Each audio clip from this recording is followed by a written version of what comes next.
I get the best job of all, I think, getting to hear from the advocates today. Well, the great task is done, at least for today. The work and the prayers and, frankly, the burning dreams of 5 decades, which is really more than 2 generations, culminated with what happened this morning in the highest court of our land. Maybe it's just that it's the Christmas season and I'm trying to kick it into gear, but I keep thinking of that line from the old carol, "The hopes and fears of all the years are met in this room tonight." I think of all the young people who will come here into this city in just a few weeks to march in the March for Life, as young people have been marching by tens of thousands year after year since Roe first passed. Some of those young people are here in the room tonight, and some of them have not grown old, but just more experienced, working and praying, not just for the opportunity that was presented today at the highest court of our land, but they've been working and praying, creating a culture of life in our communities, a culture that's compassionate, empathetic, supporting, and loving of women and their families. So, as we set the background of the case tonight, under the Supreme Court's abortion jurisprudence, including Roe versus Casey, states like Mississippi have been unable to protect unborn children until viability. That's the developmental point, which is considered around 22 weeks, at which a child can survive outside of her mother's womb. And because Roe and Casey are constitutional decisions, there is absolutely nothing that the political branches or anyone else can do about it. In fact, long-term abortions will remain legal until the Supreme Court returns the issue of abortion to the people. Under the Supreme Court's abortion jurisprudence, it is only once a baby is viable that states are able to enact protections for the unborn children and their mother, subject to certain court-mandated exceptions. This is the viability rule that you heard so much about today. In 2018, we have heard that Mississippi legislators passed and Governor Bryant courageously signed the Gestational Age Act. That's the first 15-week abortion limitation in the nation since prior to Roe versus Wade. An abortion clinic immediately filed a lawsuit, and in May of this year, the U.S. Supreme Court agreed to hear that lawsuit to specifically decide one question: whether states can limit abortion before a baby is viable outside of her mother. And as we heard today, it is that question that cuts to the very heart of Roe and Casey. Today, the Supreme Court precedent says no, and it prohibits even modest abortion laws like the one Mississippi passed. The Gestational Age Act comes into effect only at 15 weeks, leaving pregnant women months to obtain an abortion, and it creates exceptions for the life and health of a mother. It applies at a time when the most common abortion procedure is dilation and evacuation, a cruel procedure in which the abortion essentially involves crushing and dismembering the unborn child.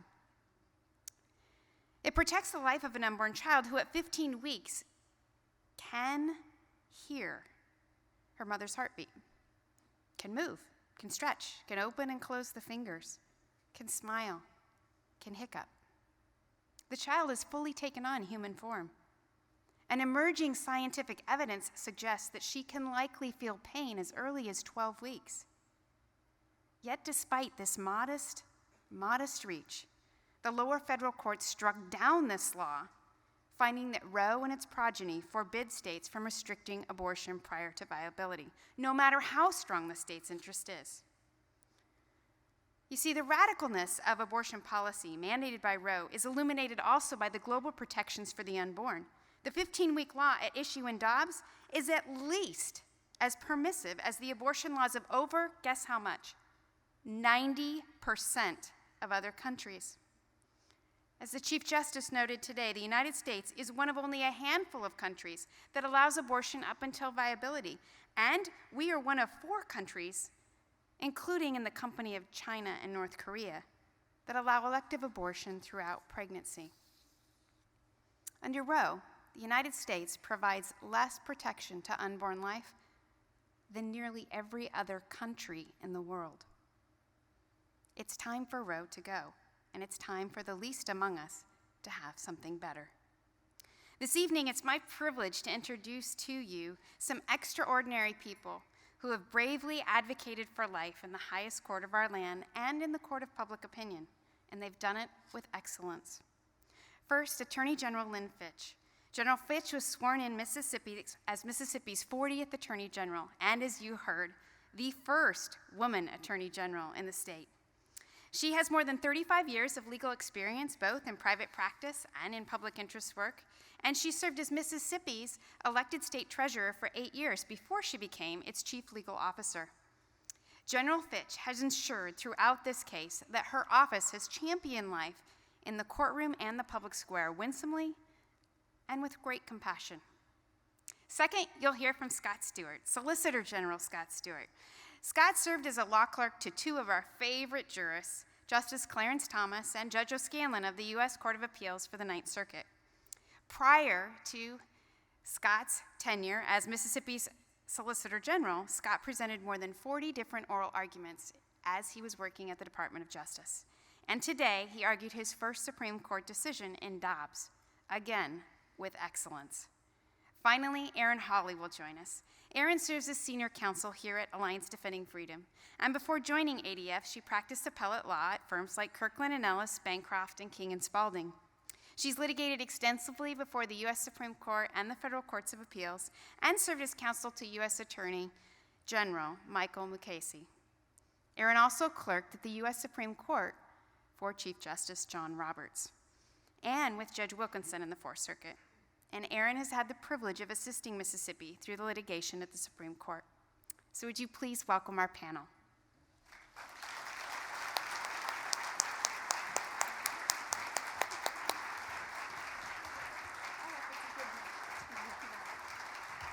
Thank you.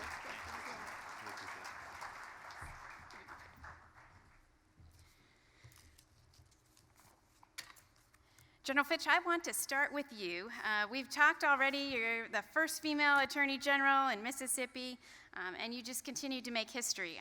I mean, it's amazing that you stood before the highest court in the land along with Scott today, and you argued that we should have the right to empower women and to protect unborn children. Can you just tell me a little bit, as you're thinking about the day, what was that like? Wow, first of all, to God be the glory. Wow, what an incredible day for all of us. I'm not sure I'm going to be able to talk after watching the video, so I'm so grateful for that. But this is truly an effort by all of us. We all prayed, worked so hard for this day. It all came together because everyone here, everyone that's been involved across our country, we're believers. And we knew this day would come. And so to embrace the moment for all of us, it's just amazing. But we all did that because God selected this case. He was ready, the justices were ready to hear what we were all going to be talking about, how we do. Look at it from a holistic perspective, that we empower women and we do promote life. You don't have to make choices, you do it together. So for me, it's just an incredible moment, as it is for each of you. But all of us working together, my team is amazing. They've done a tremendous job, and I want to say thank you to my entire team. So thank you.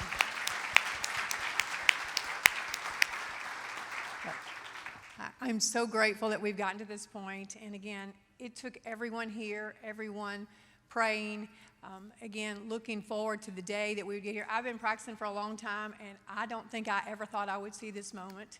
But we've all shared it, and we need to embrace it. And now we move on to the next step till we get that wonderful opinion that overturns Roe v. Wade. And we then go to a new world. We're in a post-Roe world, and we get to make exciting things happen with one another for those precious unborn children that will be brought into the world, and for those mothers. So thanks to each of you all. Thank you.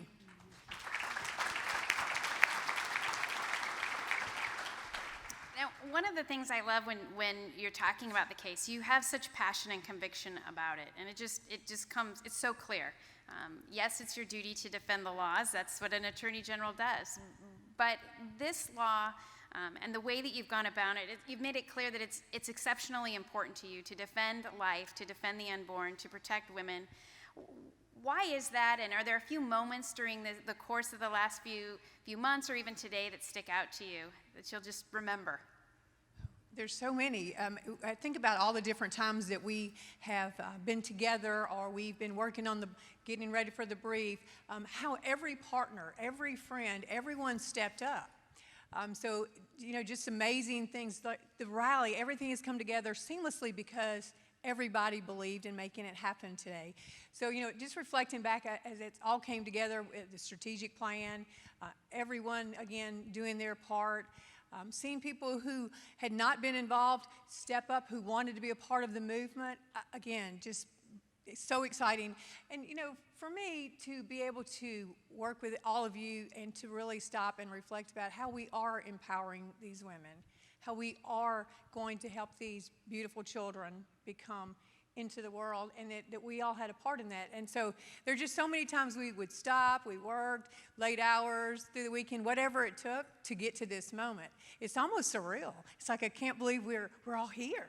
We need to pinch ourselves and say it happened. And it will continue to glorify God because this is how it's supposed to be. And again, I'm so grateful, so blessed. I mentioned the viability rule in my comments, and I think in terms of the viability rule, I've heard you talk about that before and express some concerns.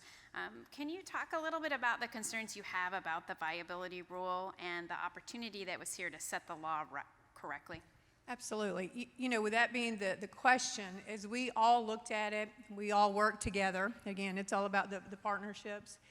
And we really thought, okay, how can we really take on this question? But we really need to shoot straight. We need to have the argument, and we need to just ask, quite frankly, that's a jumbled set of rules by a bunch of unelected judges, justices. That's so unfair because there are no rules. So what we needed to do was say, flatly, you need to overturn this, because that's the only answer that we need, because we've not been able to work within those parameters. We've seen it time and time again. And 50 years has gone by. Things are so much different now. Think about 50 years. Again, so many of you weren't born. But we think about how things have changed for women. For men, the workplace has changed. We've altered the way we have our professional roles. Women are very successful, and they have successful family lives. And so what has happened in those 50 years, because of this jumbled set of rules that really weren't very concisive, they didn't apply. Society was moving to embrace women and to embrace family life and know that they could be done together. But what they didn't do is they didn't allow us to move forward because Roe didn't give us the permission to do that. We had no set boundaries, rules on how we can incorporate them into society. So think about it, abortion policy has been frozen since 1973. And it was extremely time for our laws to get caught up. And so the argument, and knowing that that was the question, that's why we had to be very strong and very bold and very committed to asking, overturn. That's the answer. Yeah. Well, Scott, you've worked for many months for this day, and you did an absolutely phenomenal job. There are 81 amicus briefs. There are a whole lot more opinions than that out there on this issue, and people that wanted to provide you advice along the way. Also, my own experiences, there will be a lot of Monday morning quarterbacking that will come, and lawyers all think they're pretty smart and could have done it. Just my, hypothetical.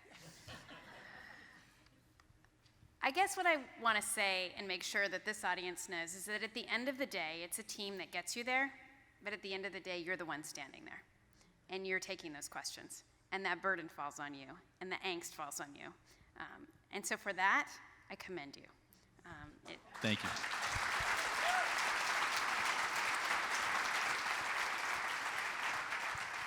But I also want to know if you have a pregame ritual. If I have what? A pregame? If he has a pregame ritual, how's he warm up? Yeah, I was asked this recently, do you have do you eat a donut before every argument or something like that? And I guess I'm just too have enough forward thinking to figure that sort of thing out. So I will say that I always wear a blue tie with white dots, if that's worth anything. And it's, I don't know, served me well so far. Won a lot of cases in these ties. So we'll see how this one goes, and hopefully keep up with that if it goes well. I had an attorney once that always wore the same pair of socks, and I like the tie idea better. I will say this morning, as we were sitting there in the attorney's room, we kind of going through everything, and Scott said, I think I need to pace. I said, help yourself. I'll be sitting right here. I said, it's okay. Yeah. He was definitely in the mindset, so yeah. Yep, he's getting ready for the big game. Well, I do want to ask you, Scott, about the call to overturn Roe. I know you made that with General Fitch, and that you were working closely on it. Ultimately, it's her call. But again, you're the one that writes it in the brief as well, and you have to stand up there and take the arrows. So will you tell us a little bit about how you and General Fitch got to that conclusion? Because it's highly unusual that you would stand before the Supreme Court and tell them they're wrong and it's time to fix it. Sure, I'd be glad to. Thank you, Kristen. And before I go any further, I just want to say, it's a great joy to be here with you all. It's a great honor for me to be the Solicitor General of Mississippi, to work under General Fitch, and I just thank everyone for your support. It's as Kristen alluded to, I've had a lot of people reaching out with support, advice, help. Some people I don't know were actually emailing me advice as recently as last night about things definitely to include in the argument today. Not all of them made the final cut, but it was. I'm very grateful for the support. To answer Kristen's question, it's just I'm always more comfortable taking a bold, principled position than any other position. If you're right, say you're right, and do your best to reasonably, honestly, and soundly persuade someone that you're right. And don't be embarrassed about it. Just be bold and clear and stick to what you know to be true. And boldness and courage are contagious, and people are inspired by people who stand for the right thing. And here, the right thing to do was to make a powerful case for the court to overrule Roe versus Wade. So we did that. We put in innumerable hours to make the best possible case we could. And we knew it would come with hard questions. It was, as Kristen mentioned, just you're telling the court, you got it wrong. It's a hard case, but stick to your guns when you're right and don't back down. And good things happen when you do that, here hopefully as elsewhere. So.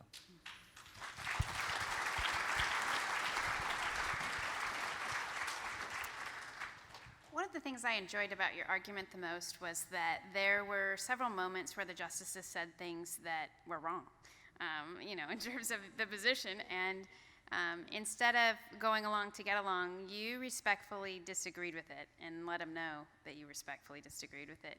Can you tell us about some of those moments and maybe what was going through your mind at the time? I was having some fun. It was. I think the. I think people. People ask you like, are you nervous on argument day? That kind of thing. And I was just like, this is like what you. It's like if you're a Super Bowl, if you're a quarterback player, you train for the Super Bowl. It's like if you're the Solicitor General of a state, especially a state like Mississippi, you do all your work for this day to get it right. And so I kind of invite the back and forth. I know that it's not personal with the justices, and they're trying to figure it out. There are hard issues here, and to me the biggest thing was just do my best to give the answers that we know are right, that we're comfortable with, be firm but respectful, and realize that it's not personal. We're fighting hard for the right thing, but just be patient and answer with calm, and that's what's persuasive, and ultimately we're hoping to persuade the court to do the right thing, and that was mostly what I was trying to do. Yes, with sincerity, you did it well. Erin, I want to turn to you. You clerk for the Chief Judge, and court watchers are very, very interested in what the Chief Judge is going to do here. They're also watching Justice Kavanaugh quite closely too. So what information did you glean today from the questions you heard and the interactions that went on? Absolutely. Well, as Mike Ferris alluded to earlier, I think all of us who were able to hear the live stream were so encouraged by the argument, by Scott's answers, as well as by the justices' questions. I really could not have been more encouraged. And I think when we speak specifically about the Chief Justice made really clear that the viability rule has no place in the Constitution. He was crystal clear on that, which is a really good sign that he's leaning toward upholding Mississippi's law. Now, it's always hazardous to read Supreme Court tea leaves, and there's a lot of time between now and June, but it seems like the Supreme Court is moving in that direction. The Chief Justice is comfortable with overruling, at least in part, Casey, and I'm hopeful because as you look at what would be required to write an opinion just upholding Mississippi's law and not striking down Roe, it's really tough. As Scott explained at oral argument, you have to have this undue burden standard that is really unworkable.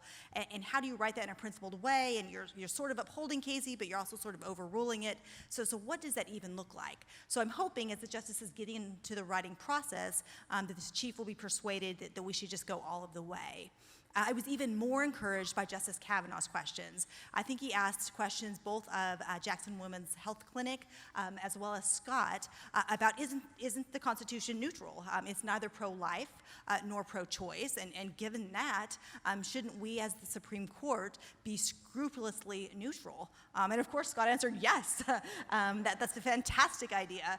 And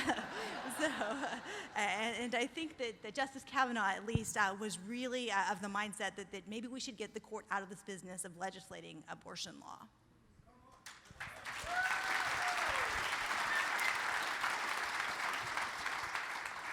Erin, there were also a number of briefs and questions that focused on the harm of abortion, fetal development, the interests of the states. Can you talk a little bit about why that mattered and what those facts were?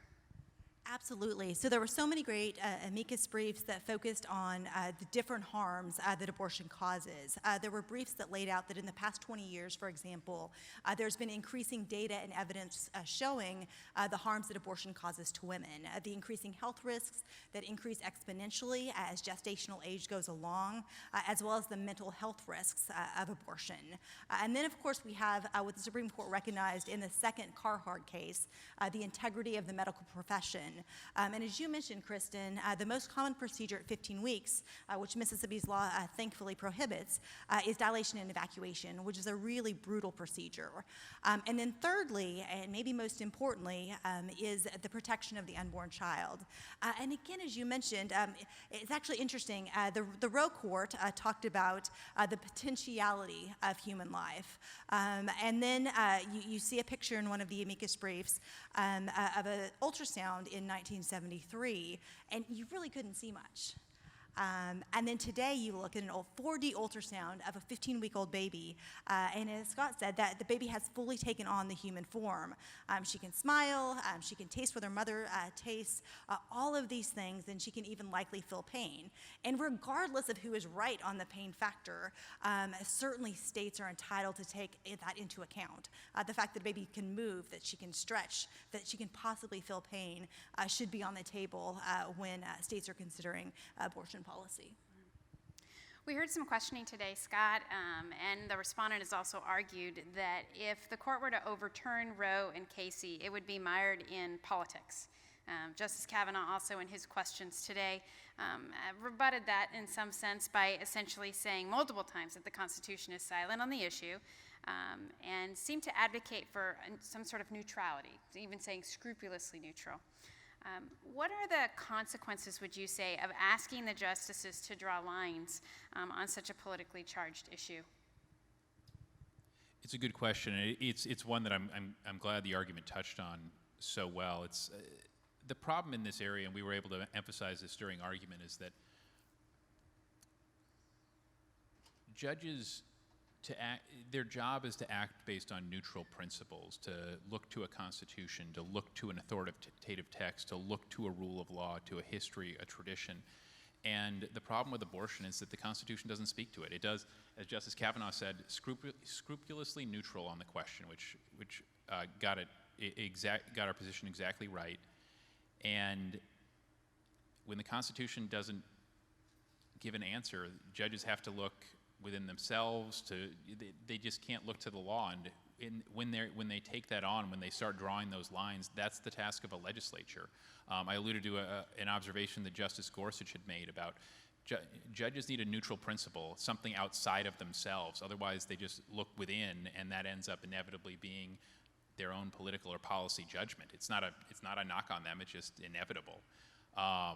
So I was glad the issue came up, and it was as I tried to emphasize to the court in response to various concerns about won't the court look political, that kind of thing, concerns that had been mentioned in Casey. It said the court has done the greatest thing when it stood firm and stood strong and stood by principle. That's why Brown versus Board of Education is the greatest decision in the court's history, because it stood for the right thing when the right thing was hard. And if it does that here, and if it does that anywhere, that is by far the best thing from the court, and it's the opposite of political. Well, and of course, before Brown versus Board, there was Plessy versus Ferguson. So let's talk for a minute about stare decisis.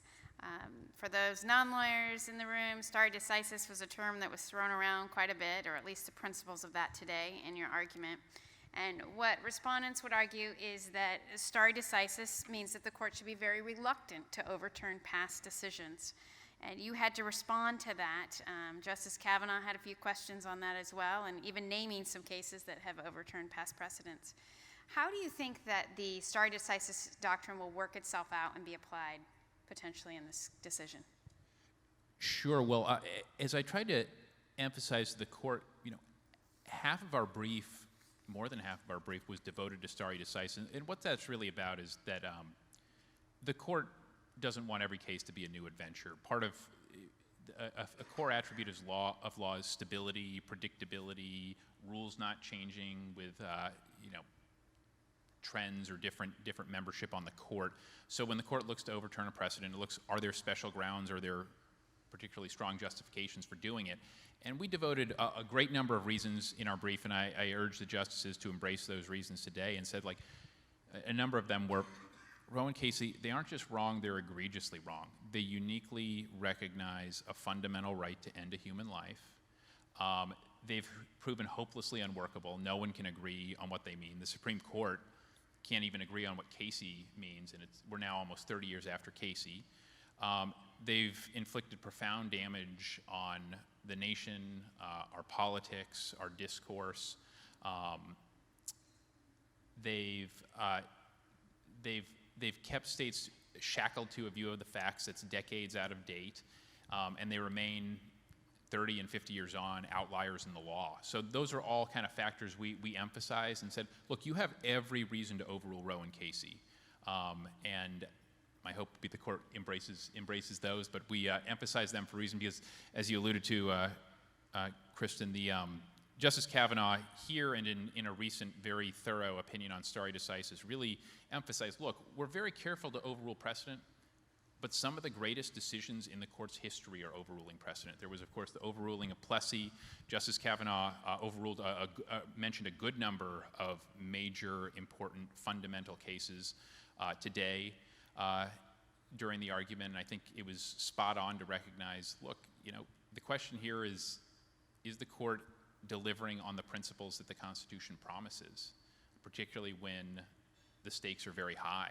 And we're just asking the court to do here as it has done in some of the best decisions in its history.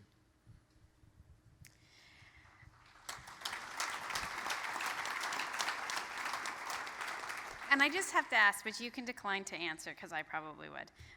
Or you can not answer and just answer whatever it is you want to answer. But I told you I was going to throw one at you. When you think back to the oral argument, is there anything that surprised you about it? Either a question you got, an argument the other side made, just anything that sticks out to you? I mean, generally you're going to get every question in your moots if you prepared well, and I know you did. But anything that you're just like, wow, I didn't think that was going to happen, or some unique moment? I don't know, maybe something Justice Sotomayor said? just throwing it out there, but don't go there. I advise you not to go there. I actually really enjoyed Justice Sotomayor's questions. I mean, Justice Sotomayor, I've had the good fortune of meeting most of the justices. She's delightful. I had the honor of having lunch with her and my co-clerks. And as I said before, nothing personal. You know, even if she seems skeptical of our position, you know, she's doing her best to get the case right, as every one of the justices is doing. What I will say, maybe it's not a surprise exactly, but so as Chris mentioned earlier, I had the honor of clerking for Justice Thomas, and you hear from friends who have argued at the court before former bosses, and I previously had the honor of arguing before the other judge for whom I clerked, Judge O'Scanlan. There's a special honor to arguing in front of your former boss, particularly when you respect your former boss as much as I do both the judges for whom I clerked. And there was just something about Justice Thomas, now that he seems to be getting the lead line of questioning in at the court. There's just something unbelievable at him saying General Stewart. I'm like, that's not how we talk to each other in chambers, but it was just quite an honor to hear. I mean, it's always an honor to talk with Justice Thomas, and it was a quite enjoyable thing to have the good fortune to just kind of lead off argument after the opener with a colloquy with Justice Thomas with his excellent questions and just kind of a nice back and forth. So that was a special moment. Yeah, I'll bet. Well, Erin, we have many of the authors of the amicus briefs here. Nearly every national pro-life group filed a brief as a party or on their own behalf, and they're here tonight as well in this room. When you look at the different amicus briefs, what role do you think that those played today? Were there any ways today that you saw perhaps amicus briefs kind of impacting the oral argument? Oh, we had so many great amicus briefs that were filed in this Dobbs case, and I think this is correct, that this is the first time that the amicus briefs on the pro-life side have outnumbered those on the pro-choice side. So that's a huge testament to your work. And you as amici, wrote on everything from the harms to the women, to the harms to children, to the special rules that apply only in the abortion jurisprudence. And I think one kind of fun example of the way an amicus brief came up today was with the Chief Justice and his mention of Justice Blackmun's papers. He first of all advised all of the justices not to keep their papers. But in addition, he mentioned that Justice Blackmun, the author of Roe, had himself called the viability line arbitrary. And at least one of the amicus briefs had recited the history of Roe. And as many of you know, Justice Blackmun, spent some time at the Mayo Clinic researching abortion, comes back, drafts an opinion, and in that opinion, he actually sets the line for the time period that states can regulate abortion at the end of the first trimester. And Justice Powell says, hey, I'm not sure, what about viability? And Justice Blackmun says, well, they're both arbitrary, so let's go with viability. So a really strong point in favor of the Chief's point that viability has no basis in the Constitution, is not a constitutional rule, and rather is something that looks more legislative. And so I just want to close that loop here, Scott. What does that mean? For those that aren't in that precedent as deeply, if viability goes by the wayside, your argument is the standard should be? Sure, it should be the rational basis review that applies to all laws. In other words, if the Constitution does not mark something off for special protection, then the people get to decide it with lenient judicial review that largely respects the people's choices. It's the way I like to think of it is Chief Justice Rehnquist has this great line in one of the most important abortion cases the court heard just before Casey, called Webster. And what he says is the goal of constitutional adjudication is to hold true the balance between that which the Constitution puts beyond the democratic process and that which it does not. And our fundamental position is that Roe and Casey got that balance wrong. The court should restore that balance, and the standard should be rational basis review, particularly because this is such an important issue, and it's therefore just so vital that the people get to decide this for themselves. And one last question. Those lawyers that are just a little geeky about it, we read articles about what other advocates have said, and one thing I've always appreciated is Paul Clement says that when he walks out of an oral argument, when he leaves that oral argument, he's saying, would you rather be us or would you rather be the other side? Answer the question. I'd always rather be me, no matter how it went. And again, So true. So true. yep. Drop the mic. You're done.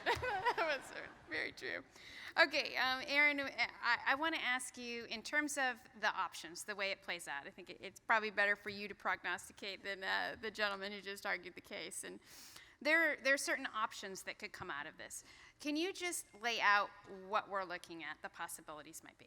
Absolutely. So I think the possibility we're all hoping the most for is that the Supreme Court would take Scott's arguments and the Attorney General's arguments and overrule Roe and Casey. And I think after the argument today, that's very much on the table. A number of justices expressed a lot of frustration with sort of the tough position that justices are now in applying something that's completely extra-constitutional. So this idea that judges are making abortion policy rather than leaving it to the states. So I think that's a good possibility and was really encouraged by argument. I think sort of the middle option is that the justices, a majority on the court, could uphold Mississippi's law. So as has been mentioned, Mississippi's is a 15-week law. So the court could say something like, the 15-week law maybe meets the undue burden standard, or they could sort of move the viability line to the 15 weeks. This is a pretty tough opinion to write, because how do you, on the one hand, you're sort of deferring to stare decisis and prior precedent, but on the other hand, you're gutting what Casey called Roe's core holding, which is the viability line. So it's a little bit messy, and I'm hoping something that some of the justices will be pushed into writing something more principled, which I think is overruling. And then the third option, of course, is that they could affirm the Fifth Circuit decision below and stick with the viability line that is in Casey and Roe. I'm hoping they don't do that. From every indication we got today, there are a number of justices who see the problems with that. As Mississippi so ably argued, this harms the democratic process, and a right to an abortion is found nowhere in the text, structure, or history of the Constitution. So I'm betting that is the last option. As we draw our time to a close, I want to just spend a couple minutes looking to the future.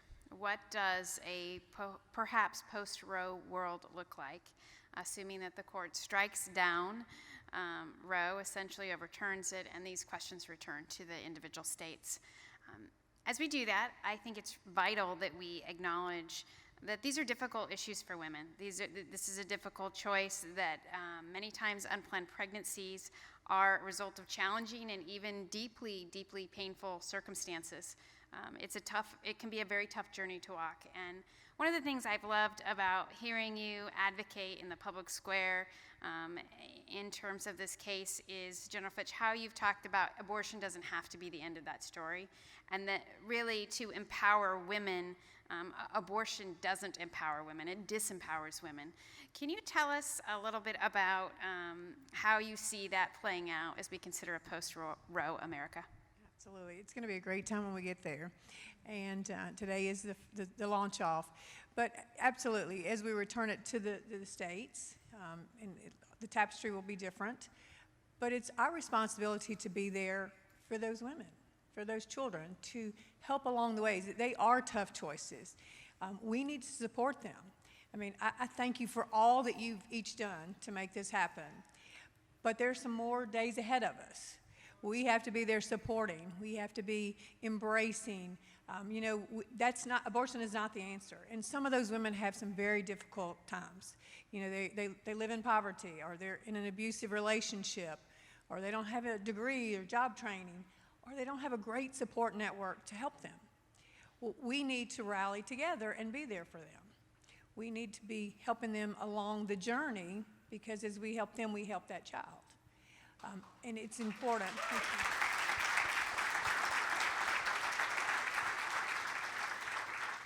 And we are so blessed. We have so many phenomenal groups that are signed up, helping right now, ready to go. Our faith-based organizations, everyone is engaged, and know that if we do this together, we can make a tremendous impact in such a positive way.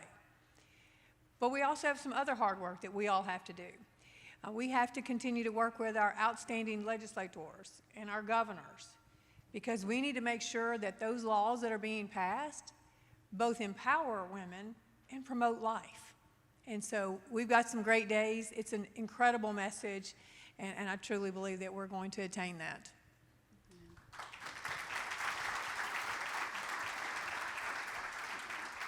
And Erin, lastly for you, as you think, General Fitch talked about the care that we need to provide for women and the support that we need to provide for women, and there are many people in this audience that are doing that, and the thousands of pregnancy resource centers, and we need more of that. Can you talk for a minute in terms of at the legislative level, as well as through litigation, what you see also playing out in a post-Roe scenario? Absolutely. So I think Mike Ferris alluded to this earlier, but if the states are returned the authority to protect life, then you're going to have states making different choices. And I've been so impressed with ADF's Life Team. They've been in this fight for a really long time, and I know that others, they and others like them, are ready to sort of step into the gap and to provide policymakers with information about life and with resources and those sorts of things, and to support them in litigation as well. And I loved the Attorney General's just description of empowering and embracing women. And I was visiting with a gentleman earlier this evening, and he mentioned something that 70% of the women they see who have had abortions actually say they would have liked to have been a mother or at least had the child if they would have been in different circumstances. And I think that's something that you here in this room are changing, and that in a post-Roe world can, should, and must change. So we need to come together to make that happen. Right. General Fitch? I talked a little bit about the burden that was on Scott's shoulders this morning as he paced and then went into court. But I also know that there was an even bigger burden on your shoulders. Ultimately, that final decision about whether to go after Roe sits with you. It's your name. You were elected to the position, and you called Scott. So I just want to first of all commend you for your courage and honor you for the leadership that you showed, and that you exercised it well with grace, and that was important.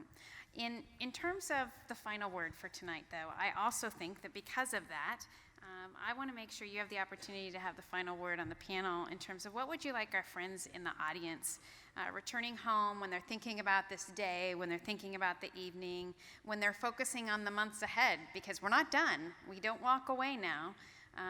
What do you want them to remember or know? Well, first of all, I want to say embrace this time that we've all made happen together. It's an incredible day in history. We today turned the page on Roe v. Wade, and we get to start a new chapter in American history, and we get to do that together. But there's the work ahead of us, and it takes every one of us. I mean, the continued messaging, the prayers, the compassion, lifting each other up. We know we got tough times ahead, but we're ready. And as we know they're going to return it to us, to the people, we're prepared for this job. But we have to continue to exercise along the way. You know, this has been certainly a God thing. We've all been called, we've all been waiting, and now it's here. But we don't stop now. We start the next chapter for what we all have to do, probably for that June decision. But we need to be mindful that we do have hard work, but again, we're ready. Everyone in this room, you're ready. We're all a united front, and for the first time, we're going to say, we believe, we have faith, and we're going into a new world as opposed to Roe v. Wade. So thank you for all that you've done and all that you will do, and may God bless each of you. Thank you so much.